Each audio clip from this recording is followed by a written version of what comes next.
चंगचेंग number 2 high school की 10th classroom में माहौल बहुत भारी है। ब्लैक बोर्ड पर साफ लिखा है, यूनिफाइड एग्जाम में बस एक दिन बाकी है। क्लास टीचर चेन फान आखिरी इंस्ट्रक्शंस दे रहे हैं। वो स्टूडेंट्स से कहते हैं, जो लॉग लिबरल आर्ट्स एग्जाम देंगे वो आईआर स्टेशनरी रेडी रखें, और जो मार्शल आर्ट्स एग्जाम देंगे वो आईआर कॉम्बैट गियर और वेपन्स जरूर प्रिपेयर करें। फिर टीचर का चेहरा गंभीर हो जाता है। वो चेतावनी देते हैं, martial arts college entrance exam कोई मजाक नहीं है, इसमें जान भी जा सकती है। इसलिए जिनकी अवेकेंड एबिलिटी डी लेवल से नीचे है, मैं स्ट्रांगली एडवाइज करता हूं, एग्जाम में मत बैठना। क्लास में बैठे शू जिंगमिंग ये सुनकर हल्की सी मुस्कान देता है।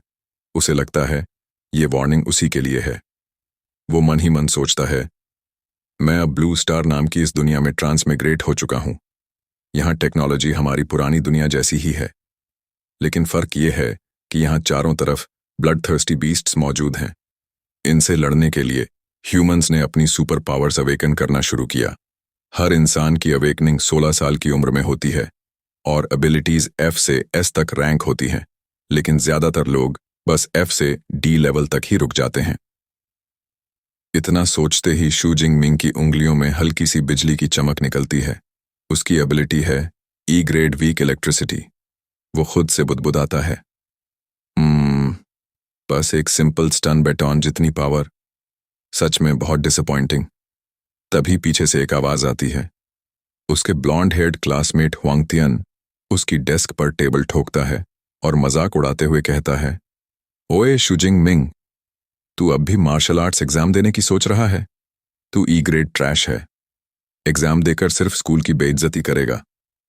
वो ताना मारते हुए आगे कहता है, बेटर यही है कि तू लिबरल आर्ट्स चुन ले। कम से कम फ्यूचर में मेरे कंपनी में एक छोटा क्लर्क तो बन ही जाएगा। शू जिंगमिंग कुछ कह पाता, उससे पहले ही उसकी फीमेल क्लासमेट लिंचिंग गुस्से में खड़ी हो जाती है। वो तेज आवाज में हुआंगतियन से कहती है, तुम्हें जो करना है करो, लेकिन शू जिंगमिंग की जिंदगी में दखल मत दो। हुआंगतियन उसकी बात पर हंस पड़ता है, तिरस्कार से कहता है, रिलैक्स लिंचिंग, एग्जाम के दौरान मैं तुम्हें दिखाऊंगा कि असली विनर कौन है। वो चलते चलते रुकता है और पीछे मुड़कर शू जिंगमिंग पर झर उगलता है, और तू एग्जाम ग्राउंड पर मर जाएगा। याद रख, ये मेरी भविष्यवाणी है। इतना कहकर हुआंगतियन वहां से निकल जाता है। लिंचिंग चिंता से शू जिंगमिंग की ओर देखती है और धीमी आवाज में कहती है, उसकी बातों पर ध्यान मत दो। अगर तुम चाहो तो लिबरल आर्ट्स चुन लो, बुरा ऑप्शन नहीं है। लेकिन शू जिंगमिंग खामोश बैठा रहता है। उसका चेहरा बिल्कुल अनरीडेबल है। वो अपनी नजरें नीचे करता है और हाथ में पकड़े ग्रेट शिया यूनिफाइड एग्जाम रजिस्ट्रेशन फॉर्म को घूरने लगता है। उस फॉर्म पर साफ लिखा है, उसकी एबिलिटी है E level elemental electricity. Great Xia kingdom की एजुकेशन सिस्टम 2 हिस्सों में बंटी है, लिबरल आर्ट्स और martial arts. Low level abilities वाले स्टूडेंट्स आसानी से लिबरल आर्ट्स चुनकर एक नॉर्मल लाइफ जी सकते हैं, लेकिन मार्शल आर्ट्स का रास्ता बेहद खतरनाक है। इस एग्जाम में स्टूडेंट्स को डेजिग्नेटेड एरिया में भेजा जाता है, जहां उन्हें ब्लड थर्स्टी बीस्ट से लड़ना पड़ता है। पास होने का सिर्फ एक ही तरीका है, जिंदा रहना। अगर कोई बच गया तभी उसे एबिलिटी यूजर यूनिवर्सिटी में एंट्री मिलती है, जहां सालों की ट्रेनिंग के बाद एक एवरेज इंसान भी असली शक्तिशाली एबिलिटी यूजर बन सकता है। शू जिंगमिंग जानता है कि टीचर और लिंचिंग क्यों डरे हुए हैं। वो ये भी समझता है कि उन्हें डर है कहीं एग्जाम में उसकी मौत न हो जाए। लेकिन उसी पल उसके जहन में एक दर्दनाक मेमोरी उभरती है। बचपन में जब एक बीस्ट टाइड ने हमला किया था, वो नन्हा सा बच्चा अपने माँ बाप की लाइफलेस बॉडीज के सामने रोता हुआ घुटनों के बल बैठा था। उस पल की बेबसी उसके दिल को चीर देती है। शू जिंगमिंग की आंखों में चमक आ जाती है। वो खुद से कहता है, नहीं, मैं फिर से पावरलेस नहीं बनूंगा। वो अपनी मुट्ठी भींचकर रजिस्ट्रेशन फॉर्म को ऊपर उठाता है और ठोस आवाज में कहता है, मैं मार्शल आर्ट्स एग्जाम ही चुनूंगा। सूरज ढलने लगता है और उसी वक्त ट्रेनिंग हॉल में शू जिंगमिंग रिलेंटलेस प्रैक्टिस करता हुआ दिखता है। उसके हाथों में एक लॉन्ग स्पीयर है और उसके इरादे पहले से कहीं ज्यादा मजबूत। शू जिंगमिंग अपनी इलेक्ट्रिकल एबिलिटी को वेपन में चैनल करता है, जिससे उसके स्पीयर की पूरी लंबाई पर ब्लू लाइटनिंग क्रैकल करने लगती है। एक जोरदार क्राई के साथ वह पावरफुल स्विंग एग्जीक्यूट करता है। इंटेंस ट्रेनिंग जल्दी ही उसे पूरी तरह ड्रेन्ड कर देती है। वह एक बड़ा यौन करता है और कंप्लेन करता है कि वह कितना टायर्ड है। फिर वह फर्श पर कोलैप्स हो जाता है। उसका स्पीयर उसके पास गिर जाता है। फर्श पर लेटे हुए शू जिंगमिंग अपने ट्रेनिंग के बारे में सोचता है।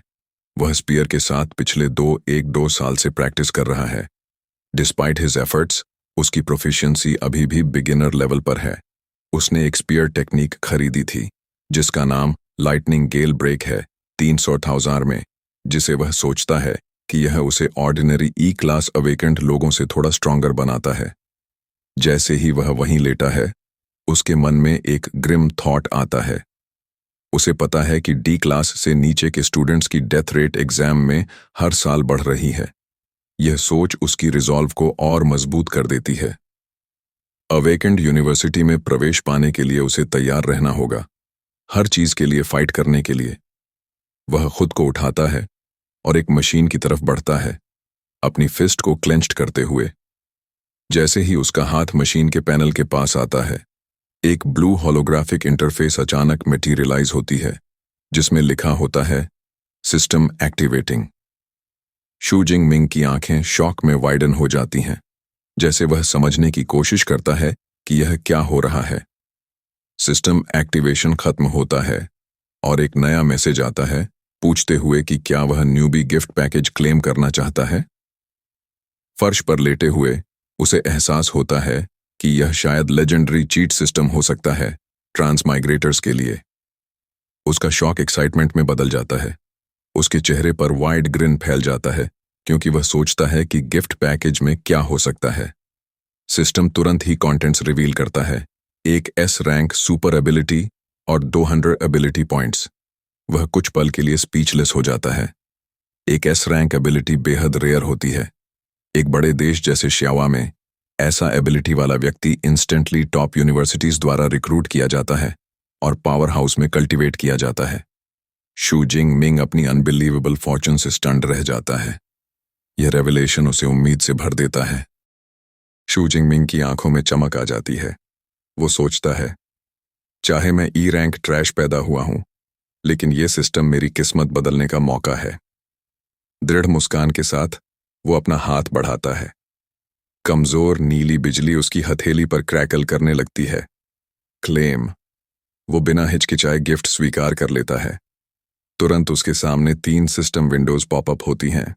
Newbie gift package claimed, 200 ability points credited, distributing S rank ability, purple cloud, thunder gods lightning. अचानक एक भयानक ताकत उसके दिल में उतरती है। दर्द इतना तेज है कि उसका पूरा शरीर कांप उठता है। उसके भीतर से वायलेंट पर्पल लाइटनिंग फूट पड़ती है। उसकी शर्ट चिथड़े चिथड़े हो जाती है। स्क्रीन पर एक प्रोग्रेस बार दिखाई देती है, धीरे धीरे बढ़ रही है। 25%, 40%, 50%। उधर कमरे के अंदर का एक्सप्लोजन इतना शक्तिशाली है कि अपार्टमेंट की खिड़की तक टूटकर बाहर उड़ जाती है। गली में खड़े लोग अचानक ऊपर देखते हैं। एक औरत चौंक कर उंगली उठाती है। ये ऊपर क्या हो रहा है? उसका बच्चा डर से पूछता है, माँ, वो रोशनी क्या है? नीचे एक जवान लड़का घबराकर फोन मिलाता है। जल्दी फायर डिपार्टमेंट को बुलाओ, शू फैमिली का बच्चा मुसीबत में है। अपार्टमेंट के अंदर शू जिंगमिंग अब भी एग्नी में तड़प रहा है। पर्पल बिजली उसके पूरे शरीर को चीरती हुई बह रही है। जैसे ही प्रोग्रेस 60% पार करती है, पूरा आसमान काला हो जाता है। बादलों के बीच एक भयानक लाइटनिंग ड्रैगन प्रकट होता है। उसकी गड़गड़ाहट से जमीन तक हिल जाती है। हाई राइज की खिड़की से एक आदमी दहशत में कहता है, क्या कोई शक्तिशाली बीस्ट शहर में घुस आया है? वहीं दूसरी ओर एक मिलिट्री कमांडर गूंजती आवाज में आदेश देता है, जंग चेंग्स 3rd लीजन को तुरंत हाई अलर्ट पर डालो। आसमान का ड्रैगन जोर से दहाड़ता है और फिर फनल की तरह अपार्टमेंट की ओर झपट पड़ता है। उसकी पूरी ऊर्जा शू जिंगमिंग के शरीर में समा जाती है। प्रोग्रेस बार 90%, 95% और फिर 100%। उसके कान फाड़ देने वाली चीख के साथ प्रोसेस पूरा हो जाता है। दर्द अचानक थम जाता है। लाइट फेड हो जाती है। सिस्टम की ठंडी आवाज गूंजती है। Ability transformation complete. कमरा बर्बाद पड़ा है, हर चीज राख और धूल में बदल चुकी है। शू जिंगमिंग धीरे धीरे उठता है। उसका सीना ऊपर नीचे हो रहा है, लेकिन उसके चेहरे पर डर नहीं, बल्कि एक कॉन्फिडेंट ग्रिन है। वो अपनी मुट्ठी कसता है। उसके हाथ के चारों ओर अब पोटेंट ब्लू और पर्पल बिजली क्रैकल करने लगती है। ये ताकत पूरी तरह अलग है। शू जिंगमिंग गहरी सांस लेता है। वो सोचता है, पहले मेरी बिजली तो बस एक इलेक्ट्रिक बैटन जैसी थी, लेकिन ये नई ताकत एक ही वार में किसी को चकनाचूर कर सकती है। उसकी आंखों में चमक है, लेकिन तभी नजर कमरे पर पड़ती है। टूटी खिड़कियां, दीवारों पर दरारें। वो हल्की सी सांस छोड़ते हुए सोचता है, कमाल है, अगर थोड़ा भी कंट्रोल ना करता पूरा अपार्टमेंट उड़ जाता। तभी उसे याद आता है 200 एबिलिटी पॉइंट्स। उसकी भौहें उठती हैं, होठों पर शरारती मुस्कान लौट आती है। वो बुदबुदाता है, सिस्टम, ये एबिलिटी पॉइंट्स आखिर काम किस चीज के हैं? सिस्टम की मैकेनिकल आवाज गूंजती है, ability points are obtained by killing fierce beasts. They can be used to increase your levels and strengthen attributes. शू जिंगमिंग की मुस्कान और चौड़ी हो जाती है। हाँ, सिंपल और सीधा चीट सिस्टम, मुझे यही चाहिए था। वो जोर से कहता है, system, open my status panel. सामने एक नीला होलोग्राफिक स्क्रीन उभर आता है। उसमें उसका प्रोफाइल डिटेल होता है। Name Xu Jingming, rank unranked awakened ability S rank, purple heaven divine thunder points, available 200 screen. देखते हुए उसकी आंखों में बिजली सी चमक उठती है। कल यूनिफाइड एग्जाम है और उसके पास आज ही मौका है खुद को अगले लेवल तक उठाने का। उसकी हथेली के चारों ओर बिजली क्रैकल करती है। वो कमांड देता है, allocate points, strengthen body and spirit first. System तुरंत प्रोसेस शुरू करता है। स्टैट्स बार तेजी से ऊपर चढ़ने लगते हैं। अचानक उसके चारों ओर गाढ़ी पर्पल एनर्जी घूमने लगती है। शू जिंगमिंग थोड़ा चकरा जाता है। उसकी सांसें भारी हो जाती हैं, लेकिन अंदर से एक अजीब सुकून, जैसे उसकी हर नर्व और हर थॉट तेज हो रही हो। वो मुट्ठी कस कर महसूस करता है, ये पावर, ये तो मेरी सोच से भी आगे है। अचानक वो आगे बढ़कर एक पंच मारता है। उसके हाथ से नीली और बैंगनी बिजली का तूफान फूटता है। शॉकवेव वॉर्टेक्स की तरह कमरे में गूंजती है। शू जिंगमिंग अपनी हथेली को देखता है, जो अब क्रैकलिंग एनर्जी से घिरी है। वो मुस्कुराते हुए सोचता है, बेसिक एट्रीब्यूट्स स्ट्रांग होते ही कंट्रोल भी शार्प हो गया। अब मेरी हर स्किल, हर वार दुगनी ताकत से गूंजेगा। उसकी आंखों में अब डर नहीं, बस आग है। कल का यूनिफाइड एग्जाम अब सिर्फ उसकी किस्मत का नहीं, बल्कि पूरी दुनिया के लिए उसके उदय का दिन बनने वाला है। वो एक हल्की किक मारता है। फर्श पर पड़ा स्पीयर हवा में घूमता हुआ उसके हाथ में आ गिरता है। वो उसे कंधे पर टांगता है और बुदबुदाता है, चलो मार्शल आर्ट्स हॉल चलते हैं। लेकिन तभी धड़ाम, उसके अपार्टमेंट का दरवाजा अचानक टूटकर खुलता है। 3 फायर फाइटर्स अंदर घुस आते हैं, पूरी तरह तैयार, मानो किसी इन्फर्नो से लड़ने जा रहे हों। शू जिंगमिंग वहीं ठिठक जाता है। लीड फायर फाइटर चारों ओर नजर दौड़ाता है। जले हुए कमरे की जगह वो सिर्फ शैटर्ड विंडोज और बिजली के निशान देखता है। उसकी भौं सिकुड़ती है। हमें कॉल मिली थी फायर की, यहां तो आग का नामो निशान नहीं। शू जिंगमिंग शांत आवाज में जवाब देता है, सब ठीक है, मेरी एबिलिटी ट्रेनिंग थी, कंट्रोल से बाहर हो गई थी, अब सब अंडर कंट्रोल है। लीड फायर फाइटर गहरी सांस छोड़ता है। वो अच्छी तरह जानता है कि अवेकेंड लोगों के साथ एक्सीडेंट्स आम बात हैं। वो रेडियो उठाकर कहता है, squad, fall back, false alarm. लेकिन जाते जाते एक बार मुड़कर शू जिंगमिंग को देखता है। उसकी आंखों में हल्की एडमिरेशन है। नई पीढ़ी सिर्फ ट्रेनिंग से इतना बड़ा कमोशन मचा देती है, कमाल है। फायर ट्रक गड़गड़ाहट के साथ दूर चला जाता है। कुछ ही देर बाद शू जिंगमिंग अपने स्कूल यूनिफॉर्म में और स्पीयर कंधे पर टांगे सड़क पर निकलता है। पड़ोसी अंकल यांग उसे रोकते हैं, अरे बेटा, सब ठीक है ना? अभी तो सुना था फायर लगी है। शू जिंगमिंग मुस्कुराकर कहता है, सब अंडर कंट्रोल है अंकल, चिंता मत करो। अंकल यांग की नजर उसके स्पीयर पर जाती है। वो गर्व से सिर हिलाते हुए कहते हैं, शाबाश। एग्जाम कल है और तू आज भी प्रैक्टिस कर रहा है। यही डेडिकेशन तुझे आगे ले जाएगा। कहानी नैरेशन बताती है इस दुनिया में मार्शल आर्ट्स हॉल्स का क्या महत्व है। अवेकनर्स को अपनी स्ट्रेंथ और स्पिरिट दोनों ट्रेन करनी होती हैं। हर परिवार प्राइवेट ट्रेनिंग रूम अफोर्ड नहीं कर सकता, इसीलिए मार्शल हॉल्स ही वो जगह है जहां उनका असली संघर्ष शुरू होता है। इस दुनिया में दो सबसे मशहूर मार्शल आर्ट्स हॉल चेन्स हैं, थंडर हॉल और brutal bear hall. Brutal bear hall बहुत महंगा है, अमीर फैमिलीज के बच्चे ही वहां ट्रेन कर पाते हैं। लेकिन थंडर मार्शल आर्ट्स हॉल पूरी तरह फ्री है सभी हाई स्कूल स्टूडेंट्स के लिए। यही वजह है कि यह हॉल हमेशा भीड़ से भरा रहता है। शू जिंग मिंग आज पहुंच चुका है थंडर हॉल। अंदर कदम रखते ही उसकी नजर एक जानी पहचानी शख्सियत पर पड़ती है। काले लंबे बाल, गहरी लाल आंखें, वो है उसकी कजन तंग ची।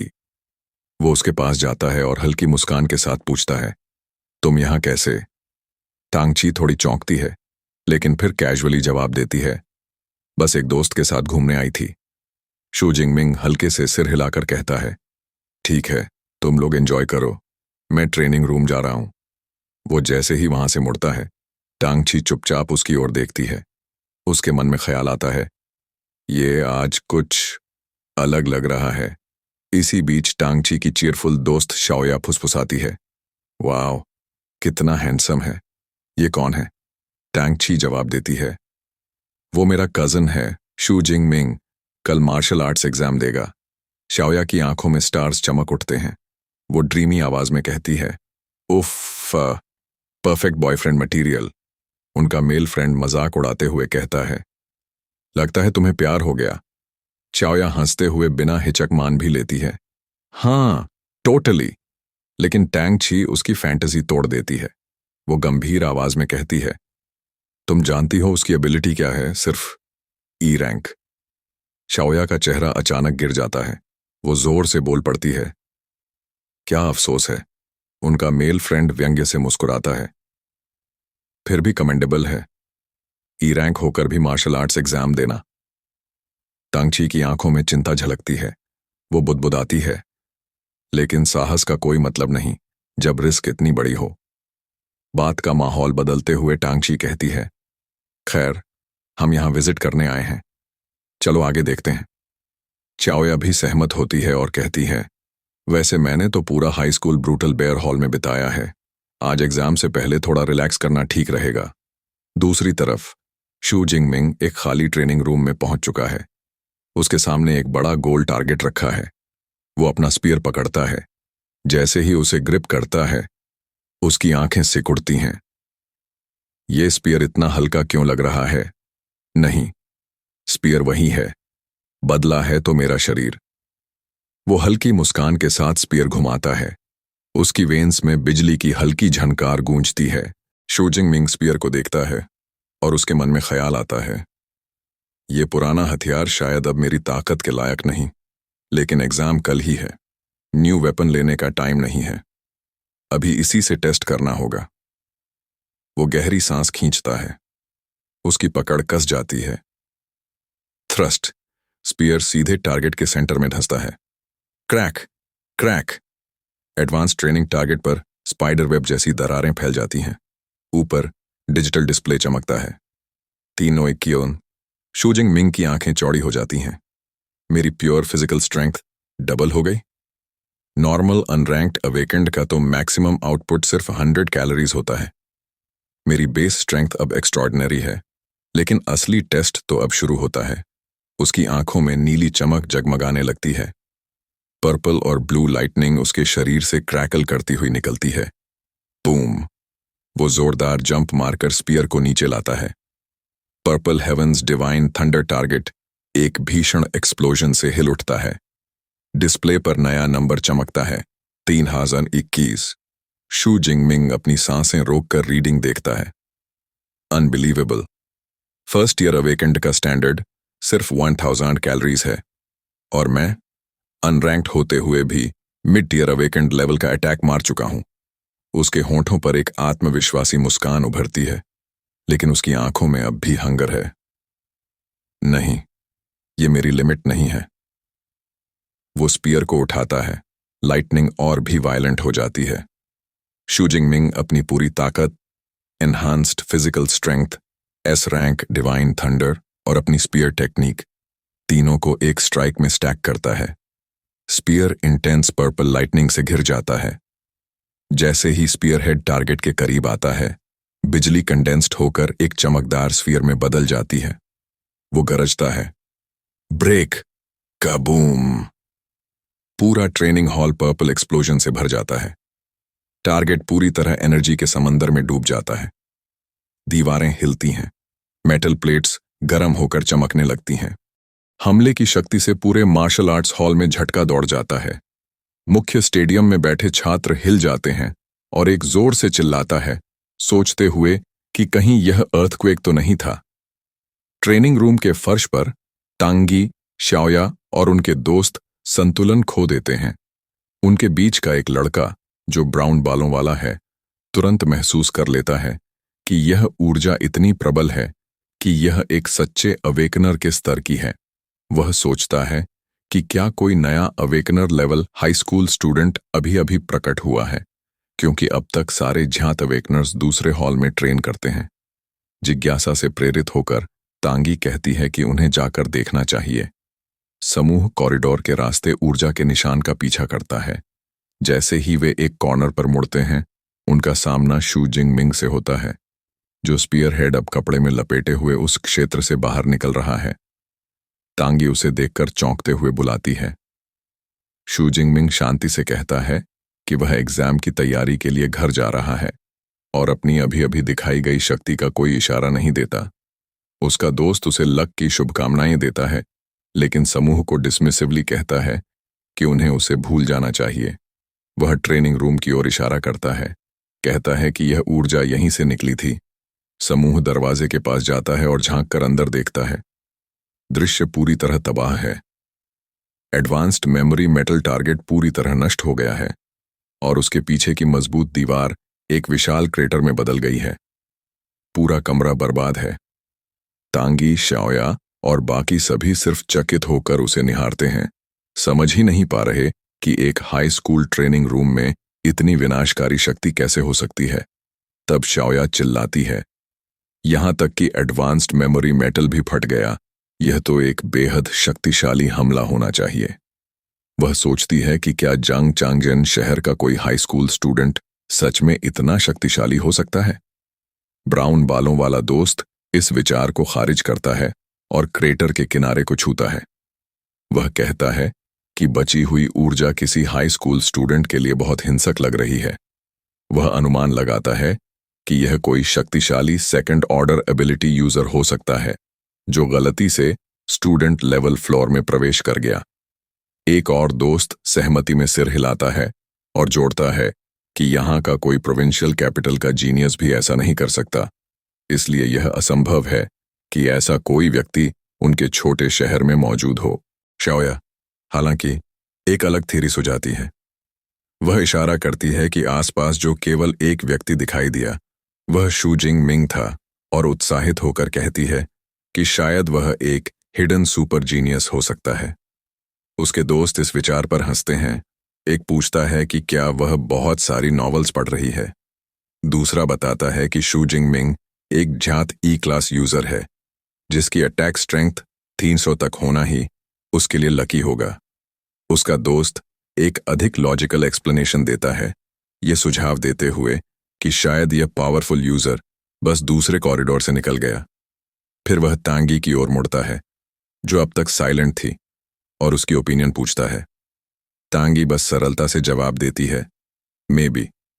वह डैमेज का निरीक्षण करने आगे बढ़ती है। जैसे ही वह शैटर्ड वॉल पर हाथ चलाती है, उसे इम्पैक्ट मार्क्स दिखाई देते हैं, जो लगते हैं जैसे किसी लॉन्ग स्पीयर से छोड़े गए हों। उसके मन में अपने कजन की छवि उसकी स्पीयर के साथ फ्लैश होती है।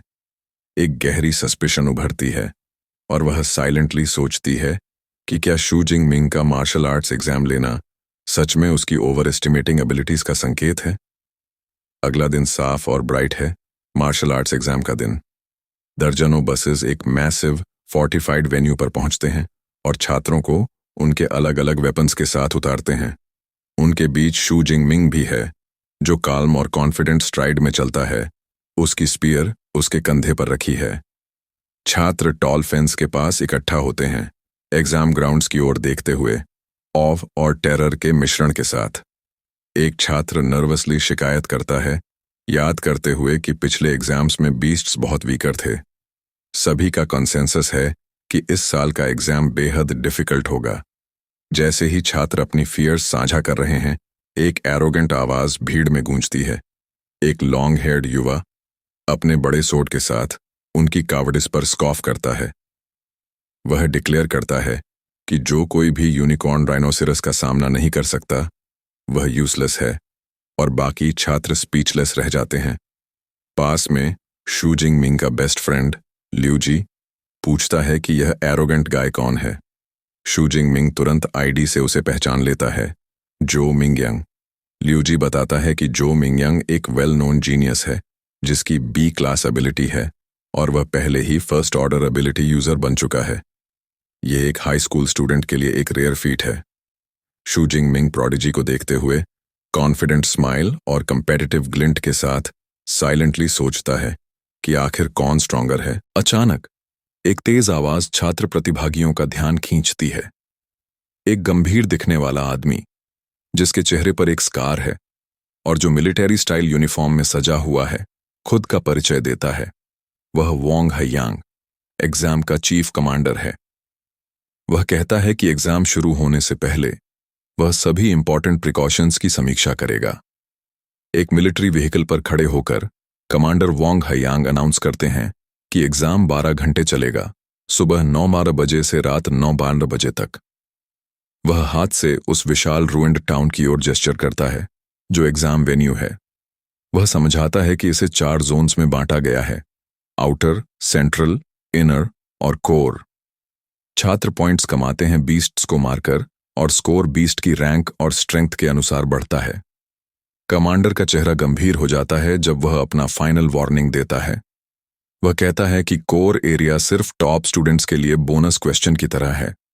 वह सभी को अर्जेस करता है कि वे अपनी एबिलिटीज के अनुसार ही एक्शन लें और हायर स्कोर के लिए फूलिशली अपनी लाइफ रिस्क में न डालें।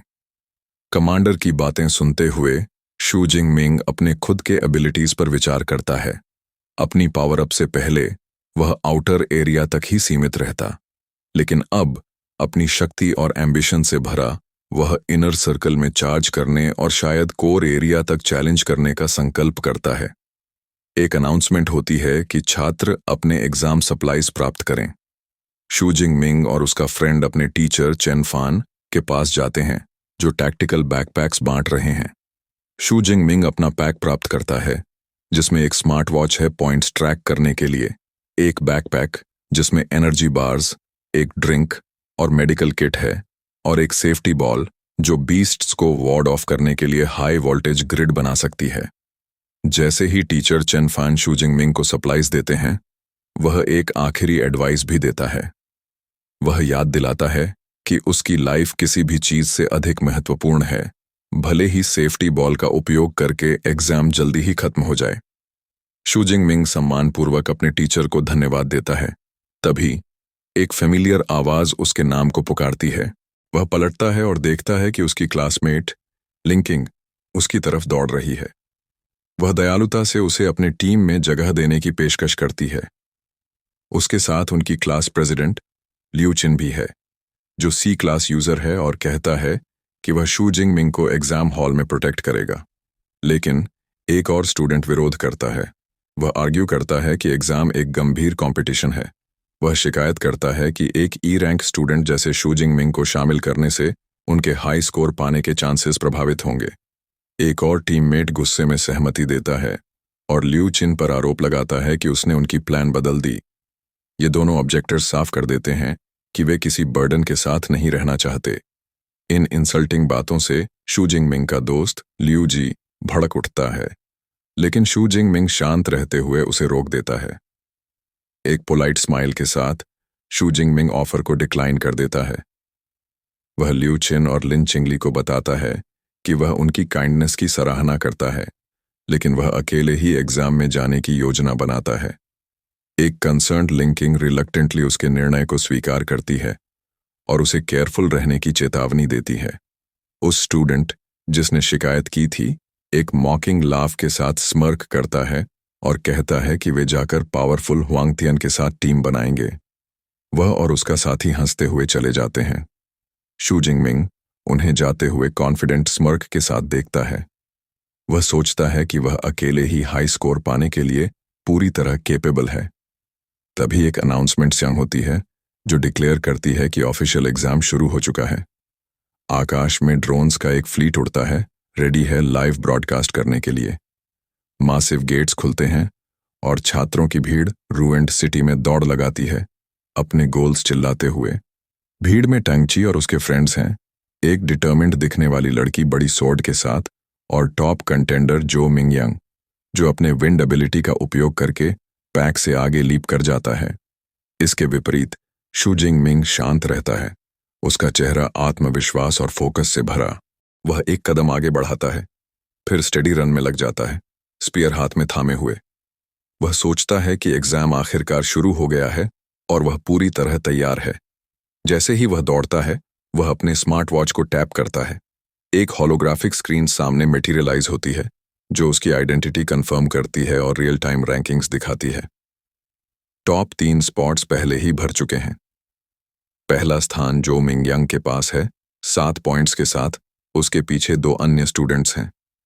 शू जिंगमिंग लीडर बोर्ड को देखता है और कॉन्फिडेंट स्मर्क के साथ नोट्स करता है कि जो मिंगयांग पहले ही बीस्ट्स को मारना शुरू कर चुका है, लेकिन यह अर्ली लीड सिर्फ उसके कॉम्पिटिटिव स्पिरिट को और फ्यूल करता है। जब बाकी लोग आउटर सेक्शंस में लड़ रहे हैं, शू जिंगमिंग एक बोल्डर स्ट्रेटेजी अपनाता है। वह डिसाइड करता है कि कोई समय बर्बाद नहीं करना है और सीधे high risk high reward core area की तरफ बढ़ता है। जैसे ही वह रूइंड सिटी में और आगे बढ़ता है, अचानक वह रुक जाता है। आगे एक ग्रूसम सीन दिखाई देता है। एक और स्टूडेंट की लाइफलेस बॉडी ब्लड में पड़ी है। उसके पास एक अनयूज्ड ग्रीन सेफ्टी बॉल पड़ा है जो दिखाता है कि अटैक कितनी तेज थी। शू जिंगमिंग इस दृश्य से डिस्टर्ब्ड हो जाता है। वह समझता है कि उस स्टूडेंट को अपनी लास्ट डिफेंस एक्टिवेट करने का मौका तक नहीं मिला। एग्जाम की ग्रिम रियलिटी उसे झकझोर देती है और वह महसूस करता है कि उसके टीचर्स और कमांडर्स वार्निंग्स कितनी गंभीर थीं। वह सोचता है कि अगर उसे कल अपनी एस क्लास एबिलिटी नहीं मिली होती तो वह भी आसानी से उसी स्थिति में हो सकता था। अपनी रिजॉल्व को स्टील किए बिना वह एग्जाम की ब्रूटल नेचर को एक्सेप्ट करता है। वह फॉलन स्टूडेंट के पास नील करता है और लड़के के स्मार्ट वॉच का उपयोग करके बॉडी को रिट्रीव करने के लिए कॉल करता है। वह रिफ्लेक्ट करता है कि अपॉर्चुनिटीज हमेशा रिस्क्स के साथ आती हैं। तभी पास से एक आवाज सुनाई देती है। एक रूइंड बिल्डिंग की शैडोज से एक बड़ी क्लॉड पॉ साइलेंटली दिखाई देती है। एक पल बाद एक ferocious shadow cat glowing purple eyes के साथ बाहर आती है। Shu Jingming instantly horrifying truth को समझ जाता है। बीस्ट्स ने डेड स्टूडेंट को सिर्फ बेट के तौर पर छोड़ा था। It's a trap. और तुरंत ही बीस्ट उस पर लंज करती है। शैडो कैट का टेरिफाइंग अटैक होने के बावजूद शू जिंगमिंग पूरी तरह काम रहता है। बीस्ट मेनेसिंगली ग्राउल करती है और इनक्रेडिबल स्पीड से अटैक करती है। उसकी शैडोई क्लॉज पूरी तरह एक्सटेंडेड है।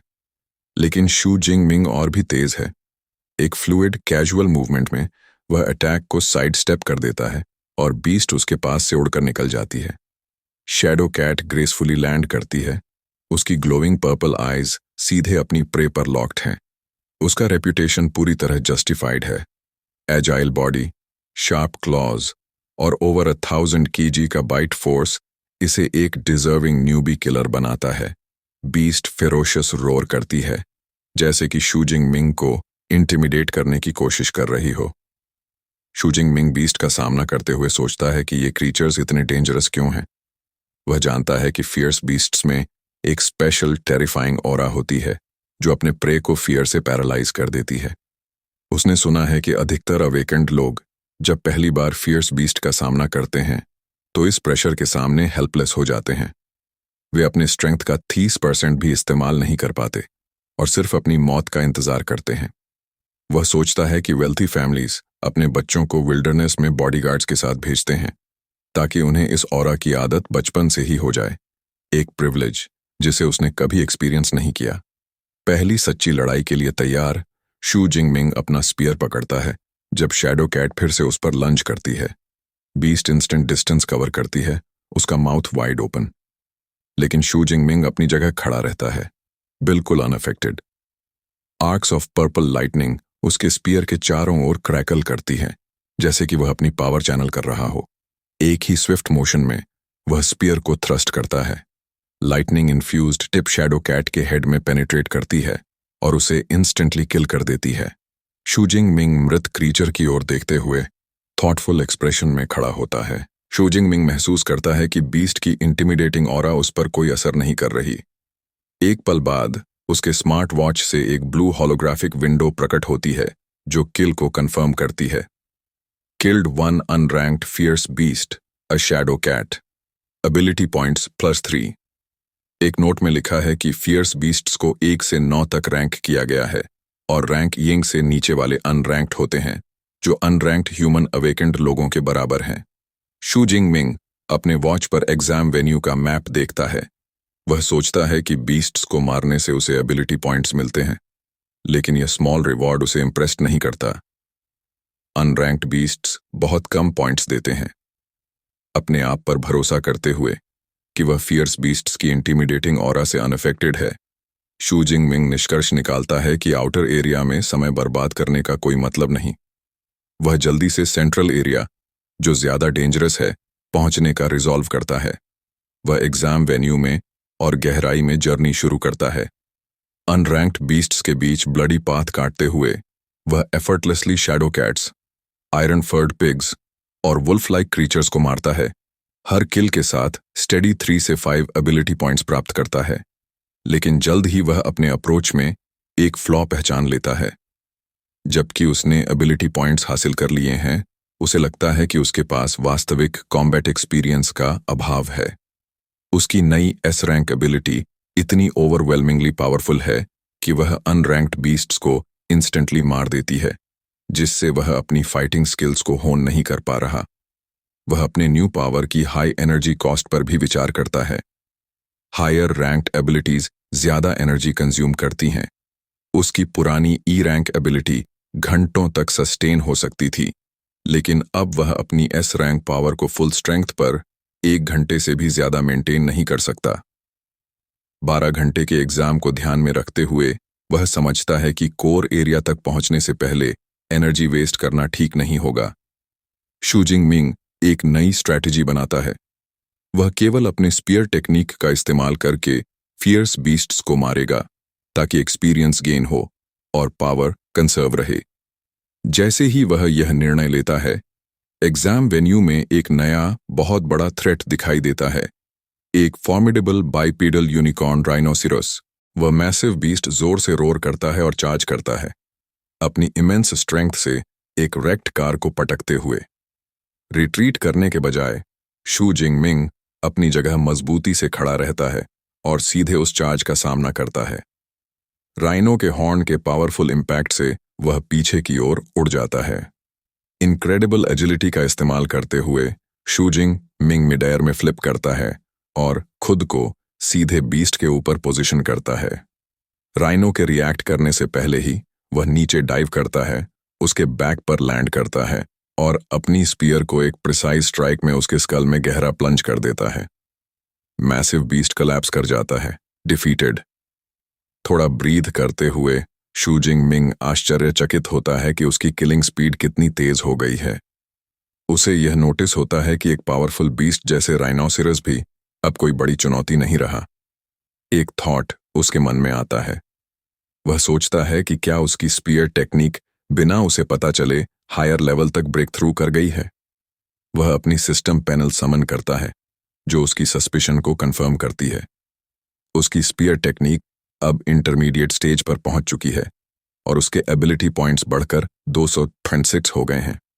शू जिंगमिंग निष्कर्ष निकालता है कि अपनी स्पीयर टेक्निक पर भरोसा करना उसकी स्ट्रेंथ बूस्ट करने का सबसे इफेक्टिव तरीका है। इंटरमीडिएट टेक्निक की फ्लूइडिटी महसूस करते हुए वह सोचता है कि अगर इसे और इंप्रूव किया जाए तो क्या होगा।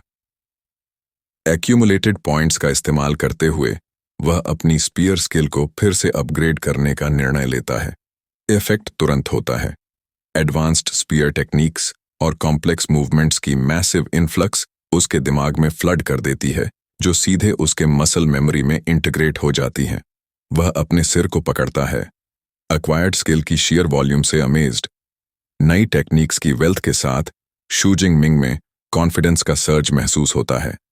अपनी स्पीयर को मजबूत पकड़ते हुए वह रूइंस के बीच में खड़ा होता है, प्रेडेटोरी स्माइल के साथ। शू जिंगमिंग उत्साह से कहता है कि वह अब और इंतजार नहीं कर सकता। उसे एक फर्स्ट रैंक फियर्स बीस्ट चाहिए ताकि वह अपनी नई स्किल्स को टेस्ट कर सके। इसी समय आउटर एरिया के एक और हिस्से में लिंकिंग और उसकी टीम स्ट्रीट से गुजर रही होती है। अचानक लिंकिंग रुकती है, पजल्ड। दूर में उसने एक फेमिलियर सिलुएट देखा। ऐसा उसे लगता है। वह अपनी सोच अलाउड कहती है, मुझे लगता है मैंने अभी शू जिंगमिंग देखा। उसकी एक टीममेट इस बात को डिसमिस करता है, कहता है, तुम्हें शायद आंखों ने धोखा दिया है। वह आगे जोड़ता है कि यह शू जिंगमिंग नहीं हो सकता, क्योंकि उसकी ई रैंक स्ट्रेंथ वाले किसी व्यक्ति के लिए एग्जाम जोन में इस गहराई तक जाना लगभग सुइसाइड होगा। लिंकिंग डाउट से भरी हुई है, लेकिन वह उस फीलिंग को शेक नहीं कर पाती कि उसने वास्तव में अपने क्लासमेट को देखा है। उसकी चिंता बढ़ने लगती है। उसकी थॉट्स तब टूटती हैं जब एक अन्य टीममेट उन्हें बुलाता है। पूरी ग्रुप दौड़ती है और पाती है कि वह खड़ा है, मैसिव, अभी अभी मरे हुए यूनिकॉर्न राइनोसेरस के कॉप्स के सामने। उन्हें दिखाई देता है कि उसके वुंड्स पर ब्लड अभी भी फ्रेश है, मतलब बीस्ट कुछ ही मिनट्स पहले मारा गया है। वे फेटल इंजरी को एग्जामिन करते हैं, एक क्लीन पेनिट्रेटिंग वुंड जो लॉन्ग हैंडल्ड वेपन से लगी हुई है। एक टीममेट एक्सक्लेम्ड करता है, यह स्पीयर वुंड है। लिंकिंग के दिमाग में सारे पीसेस क्लिक होते हैं। स्पीयर वुंड, टाइमिंग और सिलुएट, ये सब एक ही कंक्लूजन की ओर इशारा करते हैं। वह अलाउड सोचती है कि क्या वह व्यक्ति जिसने वह सिलुएट देखा था सच में शू जिंगमिंग हो सकता है। संदिग्ध टीममेट इस सजेशन पर स्कॉफ करता है, कहता है कि एक यूनिकॉर्न राइनोसेरस ऐसा बीस्ट है जिसे अकेले सिर्फ सी रैंक अवेकेंड ही हरा सकता है। इस आर्ग्यूमेंट को सेटल करने के लिए एक और टीममेट कहता है कि वे स्कोर रैंकिंग्स चेक करें।